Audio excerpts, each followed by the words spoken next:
eh, a mí me gusta ponerle mensajes, ponerle títulos a los mensajes como las películas, así como, le voy a poner un ejemplo, las crónicas de Narnia, El príncipe Caspian, algo así. Sí, yo titulé el mensaje hoy Dinteles de Gracia y le puse un subtítulo, La iglesia perfecta. ¿Usted cree que la iglesia perfecta existe? ¿Qué dice usted? Le voy a decir una cosa, la iglesia perfecta no existe, la iglesia es perfecta. Y ahí hay una diferencia en la definición y en el ser. Vamos a hablar un poquito de eso. La iglesia, la palabra está bendecida. Quiero invitarlo a que abra su Biblia en el libro de Éxodo, capítulo 12, versículos 13 y 14. Usted cada Semana Santa pasa por aquí a través de la televisión, o por lo menos eso espero. ¿Sí o no? Cada Semana Santa usted pasa por ahí. Me va a decir si no. Las 10 plagas, la vida de Moisés. Dice la palabra del Señor, y la sangre os será por señal en las casas donde estéis. Y cuando yo vea la sangre, pasaré sobre vosotros, y ninguna plaga vendrá sobre vosotros para destruiros cuando yo hiera la tierra. Y este día os será memorable y lo celebraréis como fiesta del Señor. Lo celebraréis por todas vuestras generaciones como ordenanza perpetua. Amén. Muy bien. Bueno, usted conoce el contexto de la historia, ¿no? Israel está bajo la opresión y la esclavitud de el pueblo egipcio en cabeza de Faraón. Dios levanta a Moisés como el hombre quien va a liberar la nación. Usted sabe la historia de Moisés, es criado en el palacio de Faraón. Eh, bueno, no voy a hablar de Moisés, voy a hablar puntualmente del evento. Pasan todas las plagas y este es el último evento antes de la liberación. Y entonces, antes de la liberación, dice Dios, dice, lo voy a hacer y da unas órdenes al pueblo. Todo está registrado en el capítulo 12, pero no lo voy a leer por temas de tiempo. Pero ¿qué dice el capítulo 12? Dice, prepárense, cada familia va a tomar un cordero perfecto, decía o dice la palabra del Señor. Si la familia es muy pequeña, entre dos, reúnanse, pero tomen un cordero, búsquenlo entre las cabras, un animal que sea perfecto, ténganlo en casa por varios días. O sea, el cordero lo tenían que escoger y tenían que tenerlo en casa por varios días.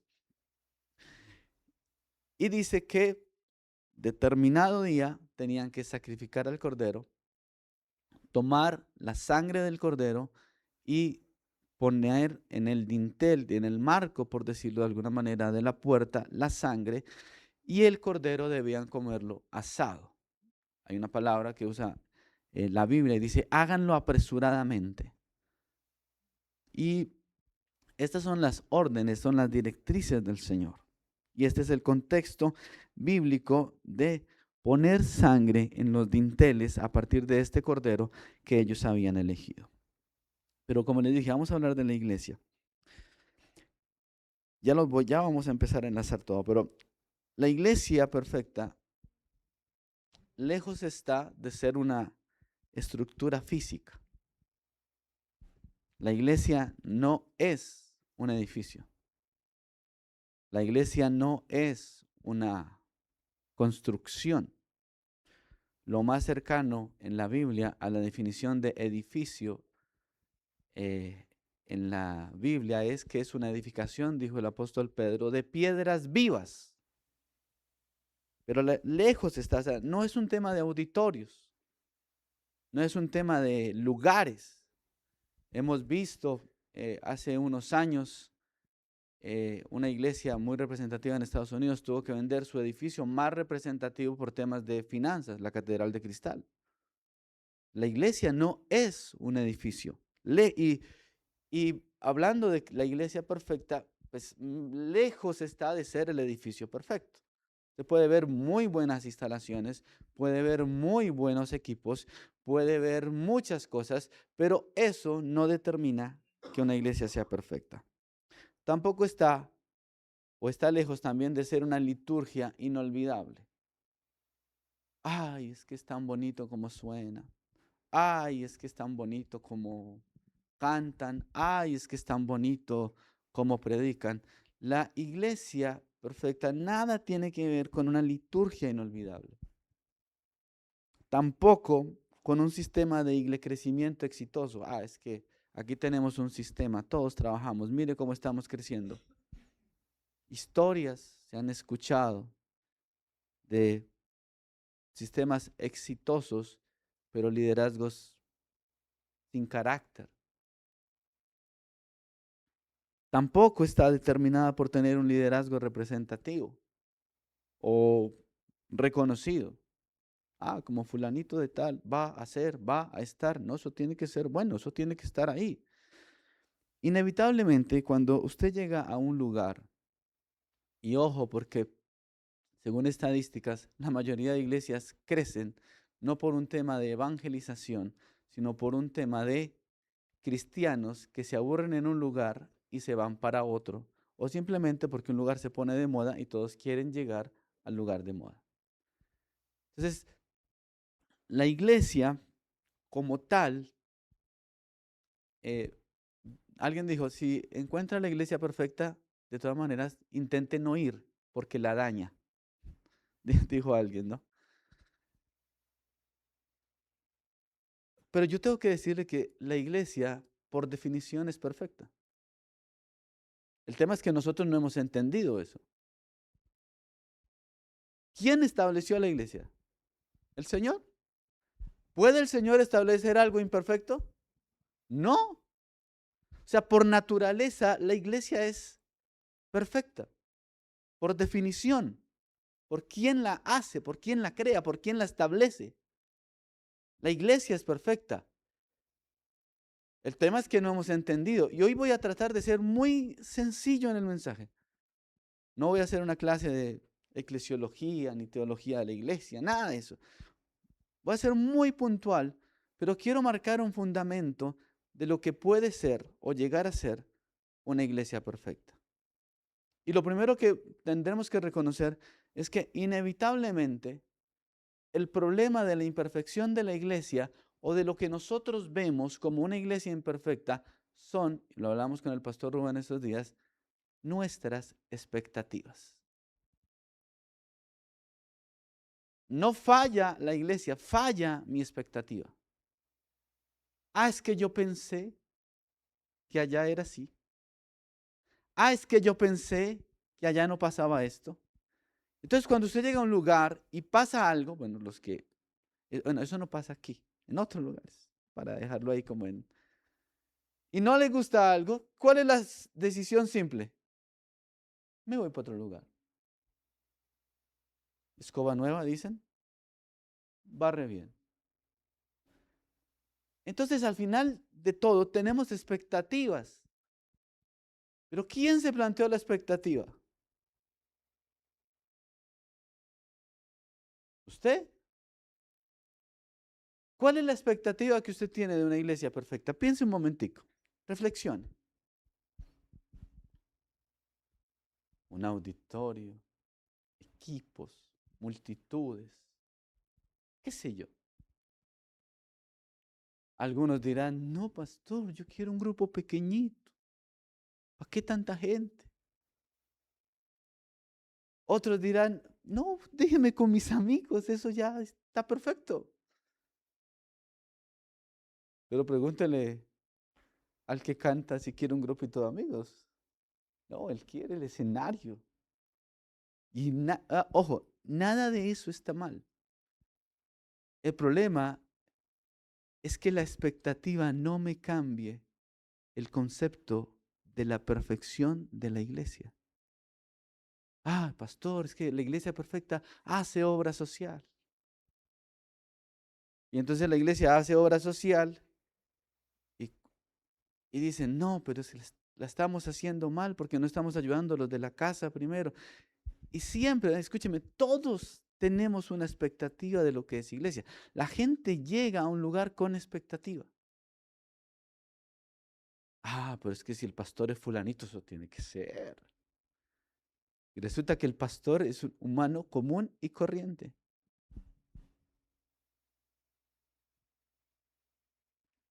La mayoría de imperfecciones de la iglesia que encontramos no está en la iglesia, porque por definición, como lo dije, la iglesia es perfecta. Pero las imperfecciones que encontramos están en nuestras expectativas. ¿Me está entendiendo? Entonces déjeme decirle que la iglesia perfecta no solamente sí existe, sino que por naturaleza no existe la iglesia imperfecta. Ojo, por naturaleza no existe la iglesia imperfecta. ¿Por qué? Porque es que la iglesia la estableció el Señor y el Señor lo hace perfecto. ¿Nos podremos equivocar en funcionamiento? Puede ser. Pero eso no determina perfección o imperfección. Voy a tratar de dar una definición de la iglesia perfecta. Bueno, no una definición como tal. ¿Sabe cuál es la mayor característica de una iglesia perfecta? Que está llena de gente imperfecta. Ojo, la principal característica de una iglesia perfecta es que está llena de gente imperfecta, pero esta gente imperfecta reconoce que necesita el amor y la gracia del Señor. Y como hemos recibido el amor y la gracia del Señor, pues eso mismo damos. Y cuando usted entiende la gracia del Señor en su vida, es fácil tener gracia con otro. Pero si el concepto de gracia y de amor del Señor y de la obra del Señor en mí no está claro, entonces va a ser difícil entender al otro. Porque la esencia de la iglesia y la perfección de la iglesia está en la comunión. No está en la liturgia, no está en el edificio, no está en el auditorio, está en la comunión. Una iglesia la perfecciona la comunión. Alguien dijo que la gracia siempre era mucha hasta que alguien necesita un poquito. Entonces, tenemos que aprender a entender, primero, que la iglesia, por definición, somos nosotros los que nos reunimos. Diga al que está a su lado, yo soy iglesia. ¿Ya me entendió? Uno. Dos, esos que somos iglesia somos imperfectos. Ay, ¿y el pastor que predica también? Pues sí, ¿qué hago? Quizás soy el más burro de todos. Me equivoco cada vez que puedo. Pablo decía, es que el bien que quiero hacer, no lo hago.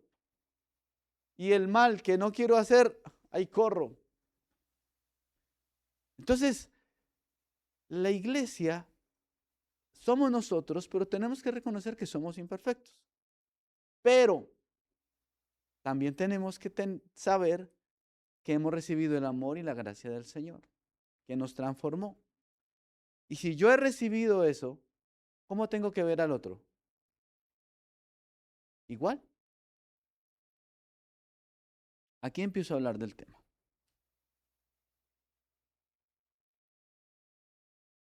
¿Dónde comienza la iglesia perfecta?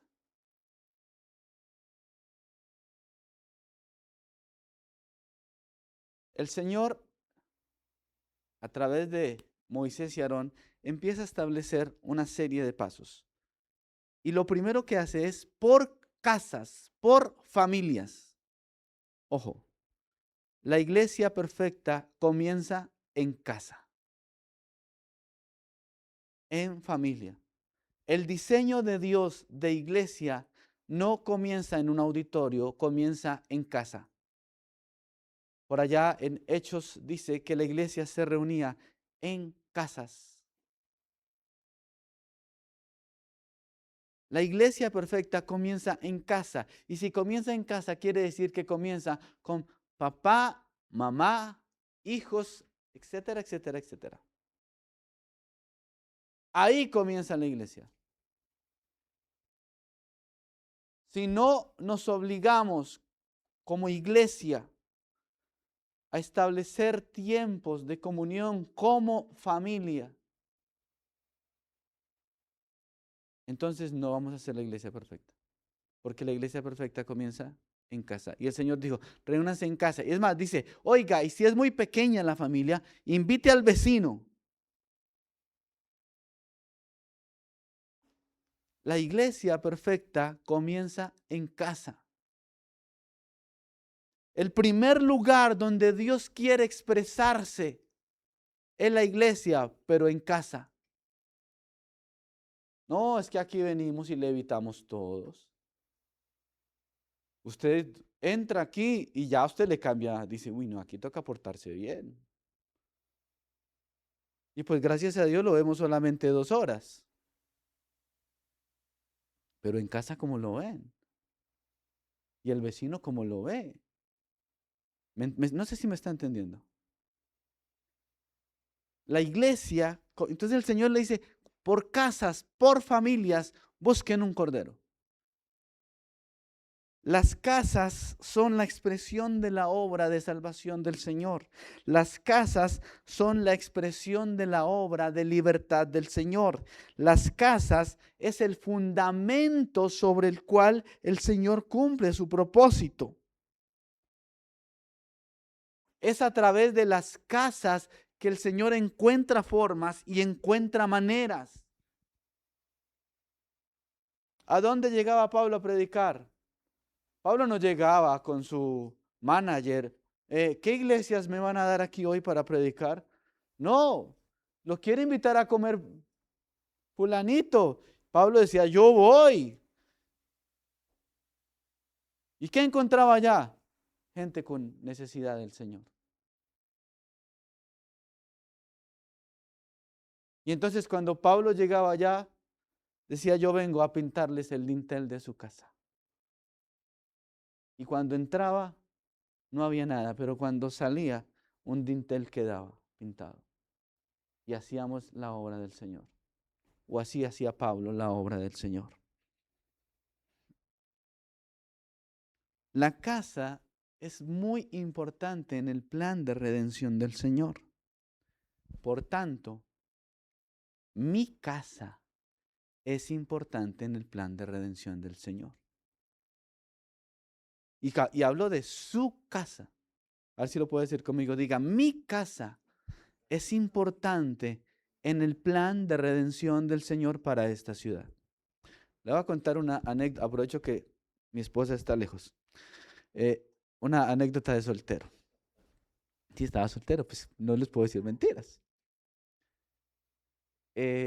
Yo fui pastor soltero 5 años. No hay nada más apetecido que un pastor soltero, tengo que decirle. En las iglesias, ¿no? Eh, y uno conoce, pues uno soltero, yo me daba la oportunidad de tener amigas, amigos. Y un día, yo vivía en Bogotá, en un sector que se llama Plaza de las Américas. Y Plaza de las Américas es un lugar que, bueno, ya en muchos años para acá se ha levantado como un lugar donde hay bares, discotecas, y se ha ido hacia los, digamos, no sé cómo definirlo, pero como al tema de demasiados bares entre prostitución y homosexualismo y etcétera, etcétera.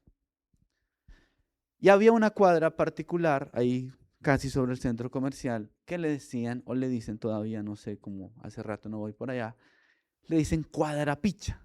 Imagínense ¿Cómo era? Cuadrapicha le dicen. Y una niña que estaba hablando conmigo me hace una pregunta, me dice, pastor, pues ella jugaba conmigo, ay, pastor, pastor, ¿cómo hacemos para cambiar esto? Y me puso el ejemplo de, si usted es pastor, ¿cómo cambia Cuadrapicha? Porque es que hemos evangelizado, yo vengo aquí, evangelizo y no, difícil. ¿Cómo? O sea, esta zona no va a cambiar. Piensa en eso. Y yo vengo y entrego tratados y esto, y venimos con el grupo de jóvenes y salimos, pero ni nos prestan atención. La gente está tomando. ¿Cómo cambiamos esta zona? Y le voy a decir mi respuesta de pastor. Y voy a decir una locura. Dije, yo necesito, si a mí me dicen una idea, yo necesito 10 personas, 15, 20, no sé, que tengan dinero y que compren estas casas. Si compramos la casa, le cambiamos el uso. Y si le cambiamos el uso, cambia la zona. ¿Qué opina? ¿Qué opina? ¿Descabellado? Claro, usted no pide la plata de dónde. Ah, no, pues a mí no me dijeron busque la plata. Me dijeron plantee una solución.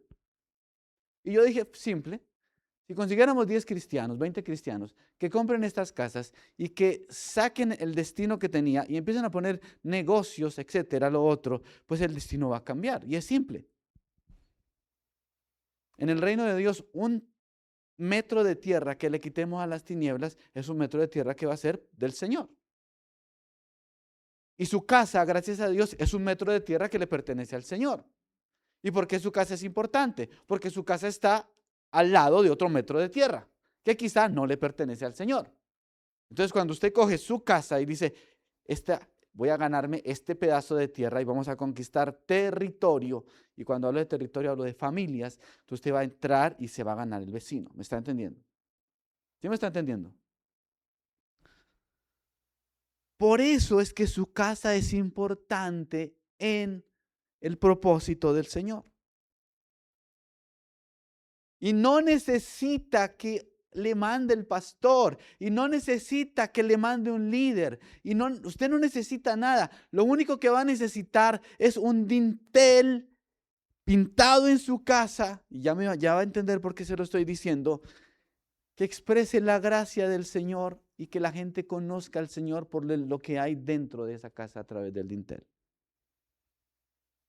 ¿Sí me está entendiendo? Ahora sí, ya vamos camino a ser una iglesia perfecta, pero ¿por dónde comenzamos? Por su casa. Le dejo un desafío. Saque esta semana una noche. Digo una noche porque quizás es la hora en la que están todos, pero si no coinciden todos, entonces busque una mañana, una tarde, busque un espacio donde coincidan.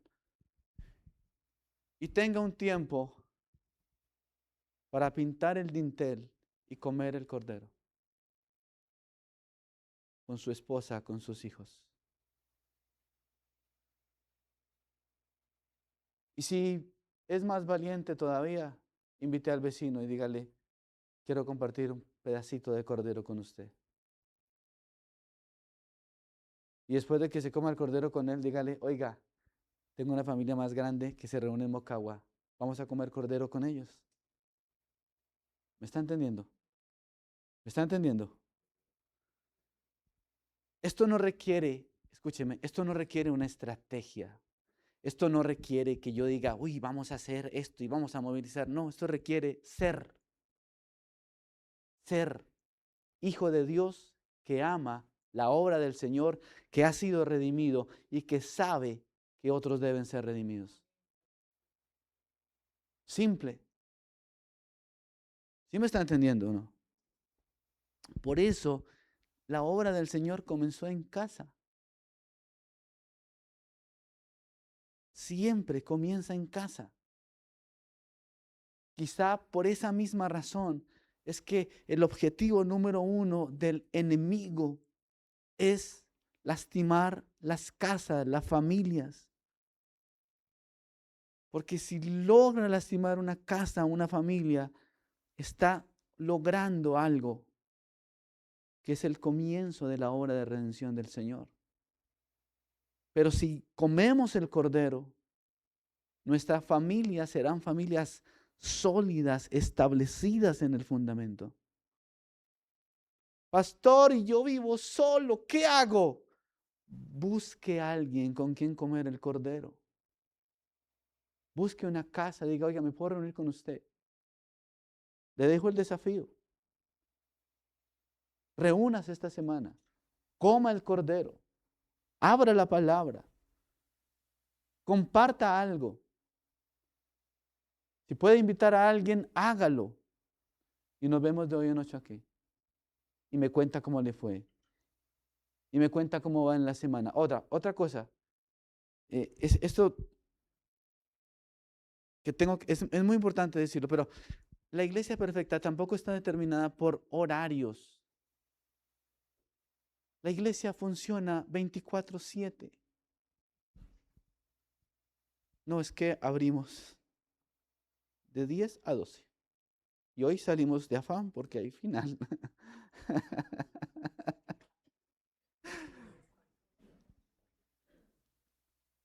No, yo le estoy planteando el que se reúna, escúcheme, yo le estoy planteando el desafío de un día, pero eso hay que hacerlo a tiempo y fuera de tiempo. Si alguien va a su casa, coma el cordero con él.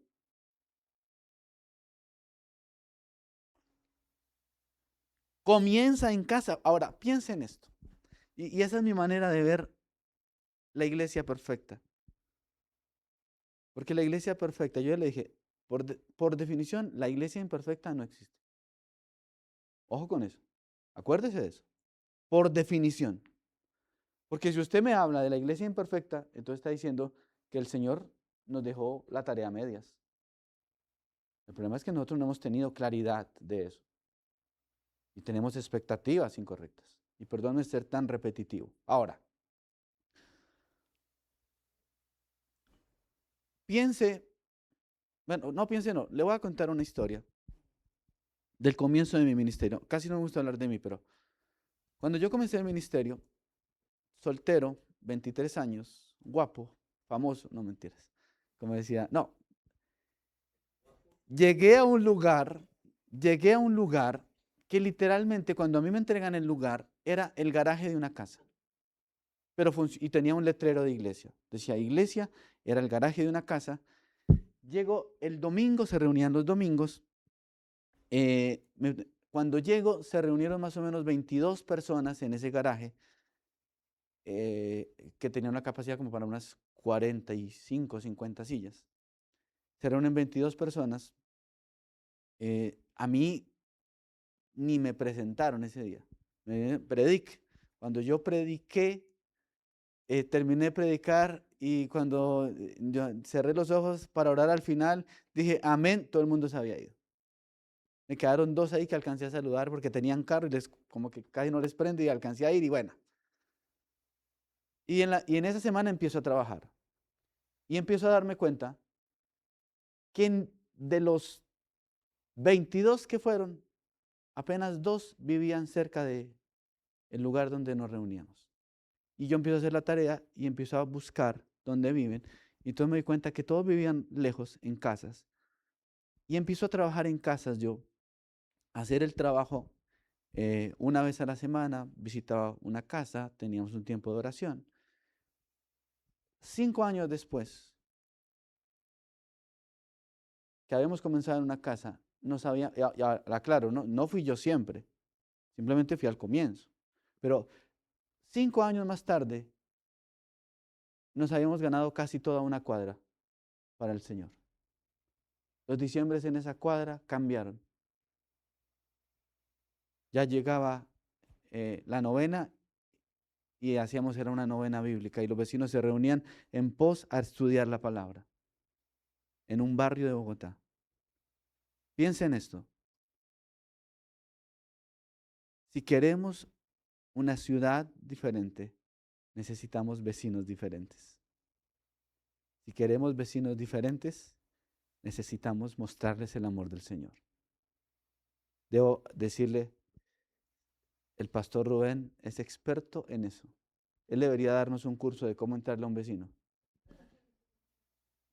Porque de verdad, él le entra a todos. Y si logra, lo sienta en la casa y caiga con el mensaje. Hay que aprender de eso. Pero es nuestra casa donde tenemos que comer el cordero. Pastor, y si nadie viene, es que iglesia es usted, su esposa, sus hijos. Coma el cordero con ella. Somos solo dos, no importa. Coma el cordero con ella, lea la palabra. Se va a fortalecer la reunión, la familia, la relación va a crecer en el Señor. Y en algún momento otro se va a pegar. Pero no deje de hacerlo. Sigo.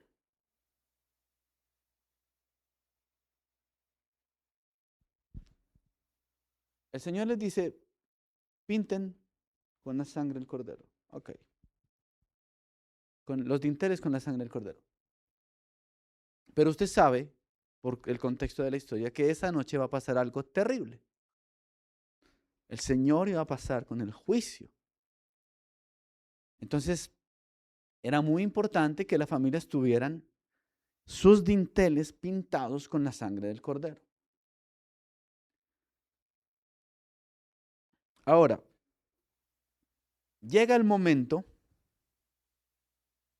ya se hizo todo, se pintó, se comió el cordero apresuradamente y pasa el juicio. Ustedes saben en qué terminó, ¿cierto? ¿En qué terminó? ¿Se acuerda? En la muerte de los primogénitos. De todos los primogénitos, excepto los que habían tenido la sangre del cordero en su dintel. ¿Ok? Y aquí hay algo muy importante que usted tiene que saber, que ahora sí vamos a hablar un poquito más de la iglesia, quizá como operación. Entonces, cuando pasó el juicio,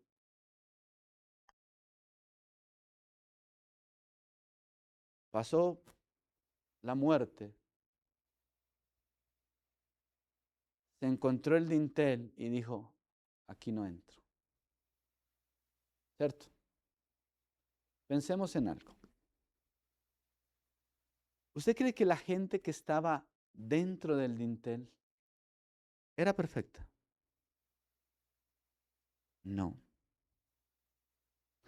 El Señor no preguntó y dijo, para poder pintarla con el dintel, muéstreme su currículum espiritual. Muéstreme su experiencia en la iglesia, a ver si de pronto es digno o no es digno. Tampoco dijo, ¿quién pecó menos? A ver si le pongo el dintel.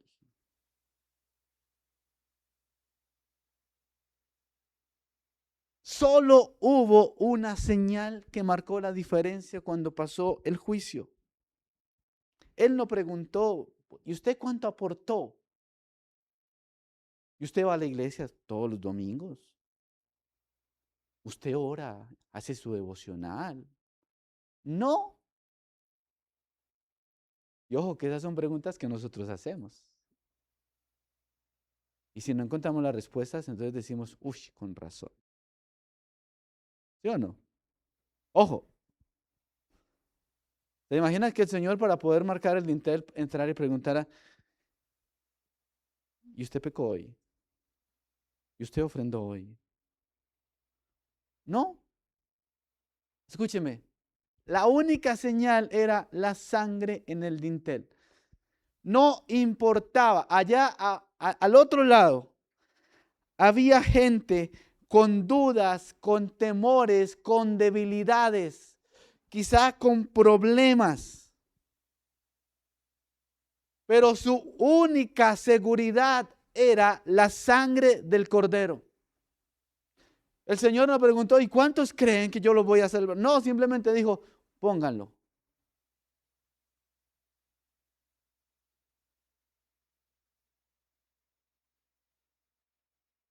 necesitamos entender esto.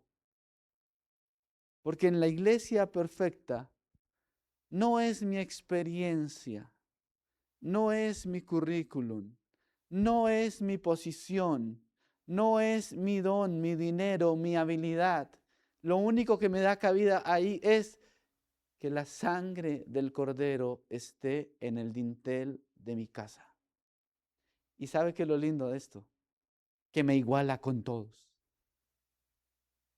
Pablo dijo por allá, es que aquí ya no hay judío ni griego, ni gentil. Aquí no hay hombre ni mujer. Aquí no hay de izquierda o de derecha. Aquí somos la iglesia del Señor que tiene la sangre de Cristo que ha redimido, y eso es lo que somos. Y somos igualitos, porque pecamos igualito y porque la misma sangre nos redimió igualito. Esa es la iglesia perfecta.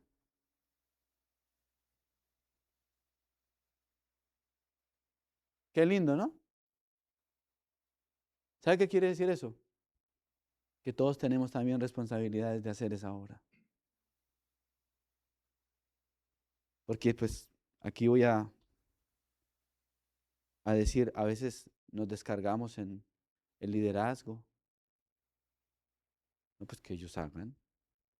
No, es que usted y yo somos iguales.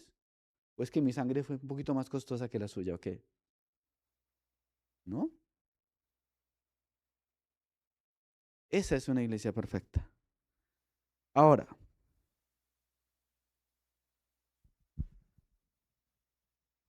la sangre del cordero en el dintel era una sombra de lo que venía.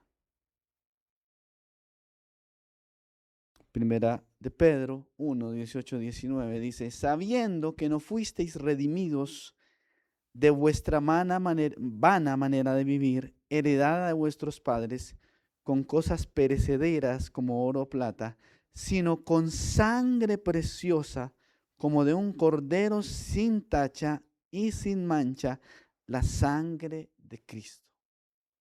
La sombra en el dintel era la sangre en el dintel, perdón, era una sombra de lo que iba a venir con el sacrificio de Cristo.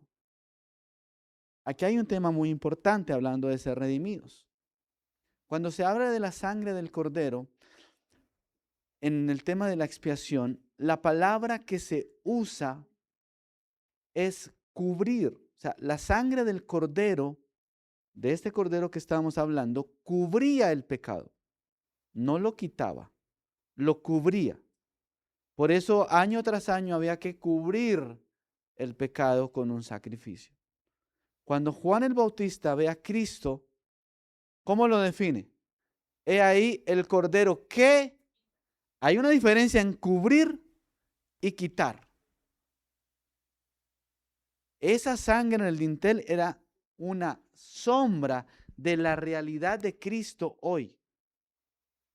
Nosotros, la sangre en el dintel hoy no la necesitamos porque tenemos la realidad de la sangre y la vida de Cristo habitando en nosotros.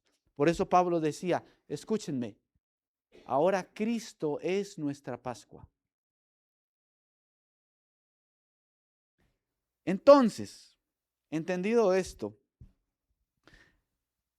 la iglesia es un lugar lleno de gente salva. ¿Ok? Y esa salvación no es un premio para perfectos. Es el regalo inmerecido de aquellos que hemos decidido refugiarnos en la sangre del Cordero. ¿Puede decirlo así? Me gusta que lo repita. Diga, yo me refugié en la sangre del Cordero. Y la salvación es mi regalo.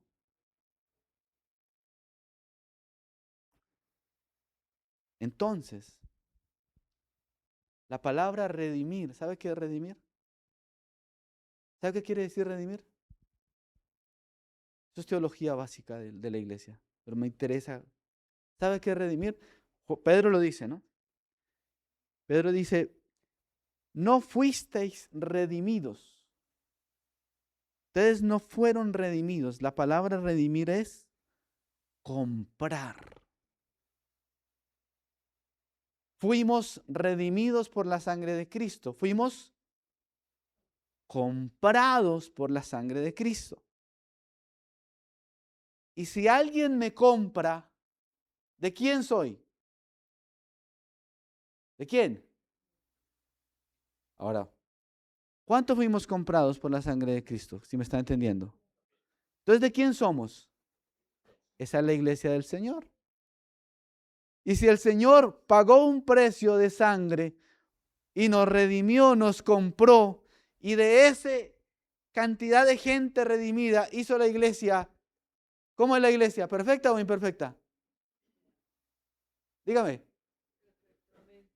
¿Perfecta? Suena raro, ¿no? Pero pastor, ¿cómo así que somos perfectos? Pero yo soy tan difícil, dijo el pastor una vez, dijo ahora, esa bestia indomable. Pero hemos sido comprados por el Señor. Y si usted fue comprado por el Señor, usted es iglesia. ¿Qué quiere decir eso? Que cuando el Señor ve a los que le pertenecen, a los que somos de Él, Él no nos ve a través del lente del fracaso.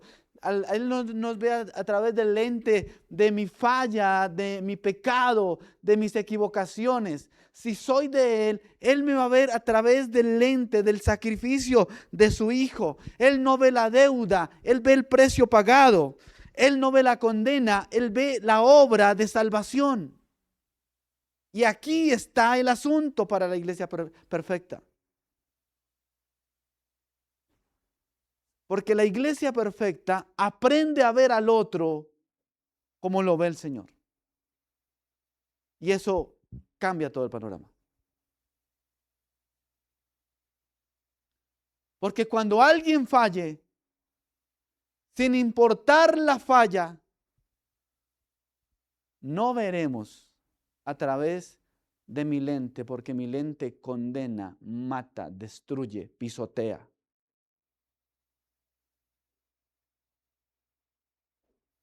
Pero si vemos a través del lente de Cristo, sana, restaura, ama, trae consolación.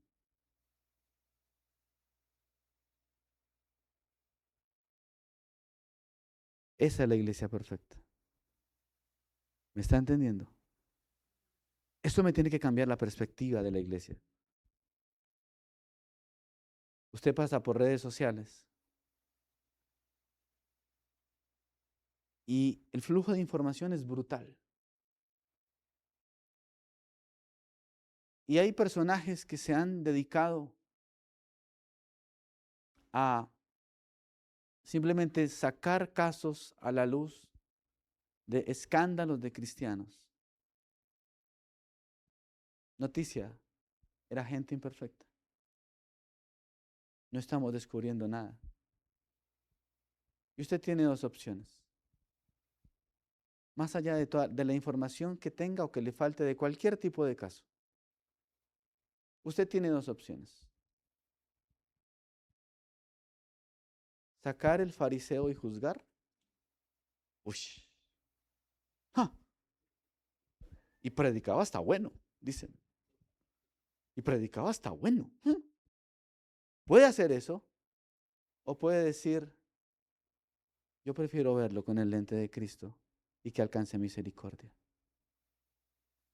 ¿Qué opina? Y si hace eso con alguien que usted no conoce, imagínese con los que comemos el cordero juntos en la casa. Pues con más razón, ¿no? Si yo como el cordero con Harold aquí, si un día por X razón Harold me falla, a ese es el primero que voy a correr y decirle, aquí estamos.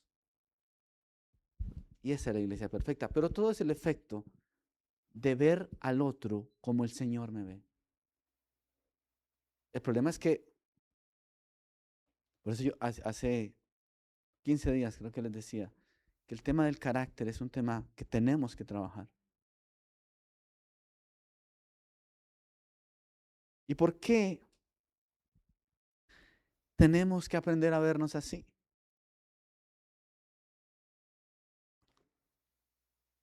Nuestra esperanza no está en lo que hemos logrado, está en lo que Cristo hizo en la cruz. Pero ¿por qué tenemos que aprender a vernos así? Porque inevitablemente habrá un día, algunos ya lo habremos, quizá algunos ya lo habremos pasado. Yo un día lo pasé, el peor día de mi vida. Acusaciones, calumnias, mentiras.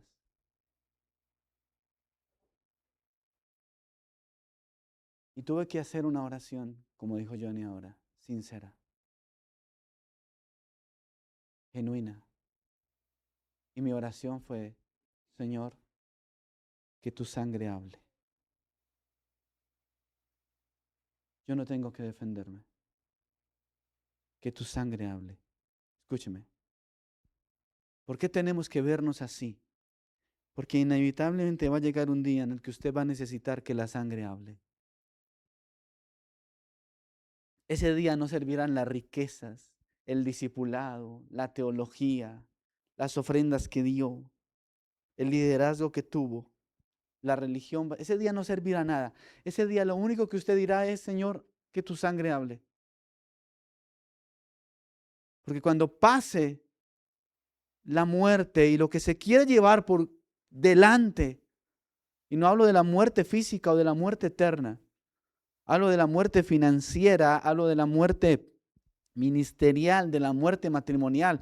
Póngale la muerte a todo lo que quiera. Cuando eso quiera venir sobre su vida, cuando su matrimonio se sienta amenazado, cuando su economía se sienta amenazada, cuando tenga problemas, usted va a tener que decir al cielo, Señor, que hable tu sangre, y que cuando habla la sangre del Señor, todo espíritu de muerte tiene que seguir de largo, no va a poder entrar, porque el dintel de mi casa, de mi empresa, de mi familia, de mi cuerpo, tiene marcada la sangre de Cristo.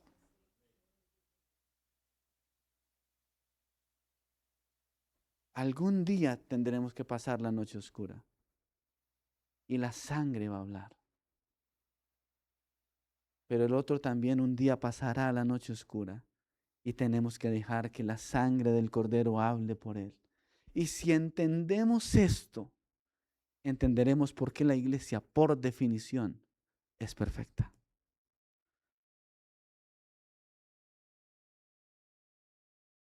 Qué fuerte, ¿no?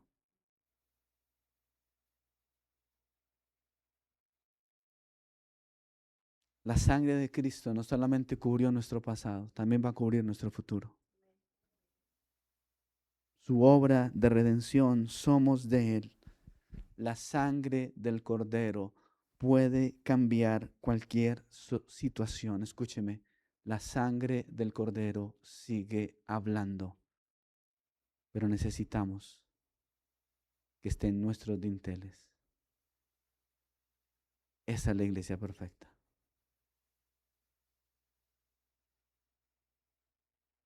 Contracultura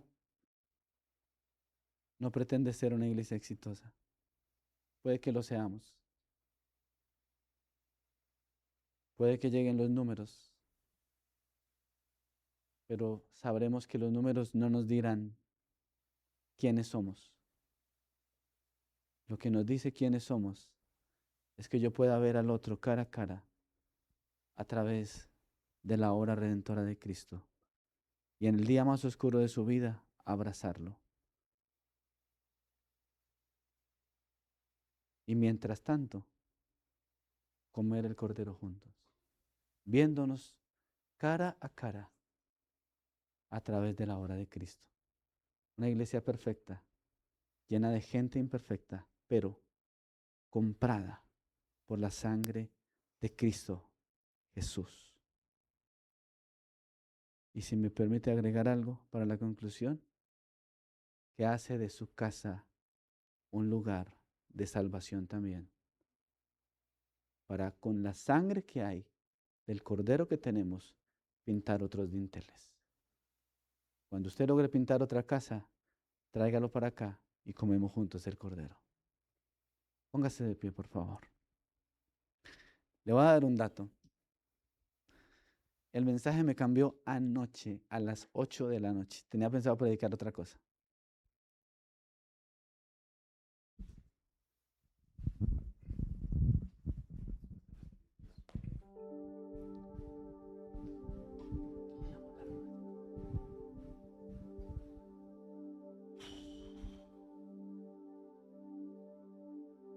Si puede levantar sus manos.